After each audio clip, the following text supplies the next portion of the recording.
ಧರ್ಮಶಾಸ್ತ್ರಿಗಳ ಹಾಗೂ ಫರಿಸಾಯರ ಧರ್ಮನಿಷ್ಠೆಗಿಂತ ನಿಮ್ಮ ಧರ್ಮನಿಷ್ಠೆ ಉತ್ತಮವಾಗದ ಹೊರತು ನೀವು ಸ್ವರ್ಗ ಸಾಮ್ರಾಜ್ಯವನ್ನು ಪ್ರವೇಶಿಸಲಾರಿರಿ ಎಂಬುದು ನಿಶ್ಚಯ. ನರಹತ್ಯೆ ಮಾಡಬೇಡ, ನರಹತ್ಯೆ ಮಾಡುವವನು ನ್ಯಾಯತೀರ್ಪಿಗೆ ಗುರಿಯಾಗುವನು ಎಂದು ಪೂರ್ವಿಕರಿಗೆ ಹೇಳಿದ್ದನ್ನು ನೀವು ಕೇಳಿದ್ದೀರಿ.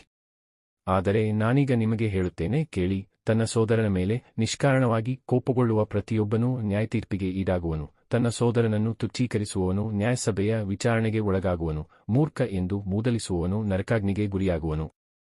ಆದಕಾರಣ ಬಲಿಪೀಠದ ಮುಂದೆ ದೇವರಿಗೆ ಕಾಣಿಕೆಯನ್ನು ಅರ್ಪಿಸಲಿರುವಾಗ ನಿನ್ನ ಸೋದರನಿಗೆ ನಿನ್ನ ಮೇಲೆ ಏನೋ ಮನಸ್ತಾಪವಿದೆ ಎಂಬುದು ನಿನ್ನ ನೆನಪಿಗೆ ಬಂದರೆ ನಿನ್ನ ಕಾಣಿಕೆಯನ್ನು ಆ ಬಲಿಪೀಠದ ಮುಂದೆಯೇ ಇಟ್ಟುಬಿಡು.